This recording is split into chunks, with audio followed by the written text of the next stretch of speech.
ಇದ್ಯಾವುದೋ ಅಡ್ಡೆಕ್ ಜೋಳ ಅಂತವ ಬಿಟ್ಟಾರ ಹೊಸ ಬೀಜ. ಈ ಬೀಜನೂ ಚೆನ್ನಾಗಿದೆ. ಇದನ್ನು ನೋಡಿ.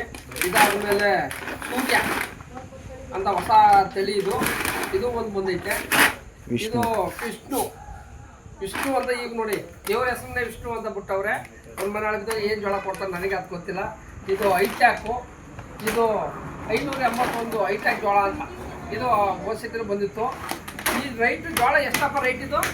1600, 1700, 1900, 1800 ರೂಪಾಯಿ ಕೊಟ್ಟರು 10 ಬ್ಯಾಗ್ ಜೋಳಕ್ಕೆ ಎಷ್ಟು ದುಡ್ಡು ಆಯಿತು?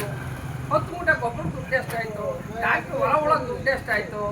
ಮತ್ತು ಅಲ್ಲಿಂದ ಆಳಿಗೆ ಮತ್ತು ಟ್ಯಾಕ್ಟ್ರಲ್ಲಿ ಹೊಡೆದು ಅರೆ ಹೊಡೆದು ಮುಚ್ಚಕ್ಕೆ ದುಡ್ಡು ಎಷ್ಟಾಯಿತು? ಗೊಬ್ಬರ ದುಡ್ಡು ನಂದು, ಜೋಳದ ದುಡ್ಡಿಗೆ ಹಾಕೋ ಬಂಡವಾಳ ನಂದು. ಹೊಟ್ಟೆಗಳೆಲ್ಲ ಹಣೆ ಇಟ್ಟು ಜೋಳ ಬೆಳೆದು ಎಲ್ಲ ಮಾಡ್ತೀನಿ.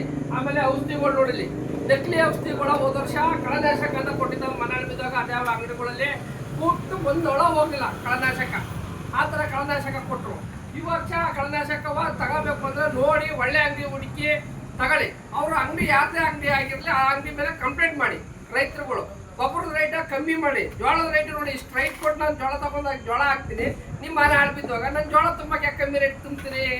ಅದನ್ನು ರೈಟ್ ಜಾಸ್ತಿ ಮಾಡಿ. ಗೌರ್ಮೆಂಟ್ ರಾಗಿ ಕೊಟ್ಟಂಗೆ ಕೊಡಿ ಜೋಳದ ರೈಟ್ನುವೆ.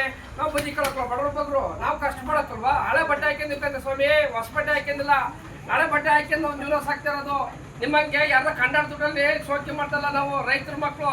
ಇನ್ನು 10 ವರ್ಷ ಕಳೆದ್ರೆ ನಾವೇ ಕುಬೇರರಾಗ್ತೀವಿ. ನೀವೇ ತಿಳ್ಕೊಬೇಡಿ. ನಮ್ಮ ಜಮೀನುಗಳಿಗೂ ರೈಟ್ ಬರ್ತವೆ. ರೈತರ ಮಕ್ಕಳು ಅಂದೆ ಅಳ್ಕರಿಯಕ್ಕೆ ಹೋಗ್ಬೇಡಿ. ರೈತರ ಮಗ ಸಿಡಿದು ನಿಂತರೆ ನೀವು ಏನು ಉಳಿಯಲ್ಲ. ಅದು ನಿಮ್ಮ ಜಾಪುನಲ್ಲಿರಲಿ. ಜೋಳದ ರೇಟ್ ಜಾಸ್ತಿ ಮಾಡಿ. ಇವತ್ತು ಕೊಡ್ತಾರೋ ನಕಲಿ ಬರ್ತಾರೋ ಕಳೆನಾಶಕ ಅದೇನೋ ಹುಳುಗ ಇನ್ನು ಜೋಳ ಇಷ್ಟುದ ಬೆಳೆದಿರಕ್ಕಲ್ಲ, ಎಲ್ಲ ಔಷಧಿ ಹೊಡಿಬೇಕು. ಅದಕ್ಕೆ ಔಷಧಿ ಯಾವುವು ಅವೆಲ್ಲರ ಬಗ್ಗೆ ತಲೆ ಕೆಡಿಸ್ಕೊಳ್ಳಿ. ಸರ್ಕಾರ ಆದರೂ ಅಷ್ಟೇ.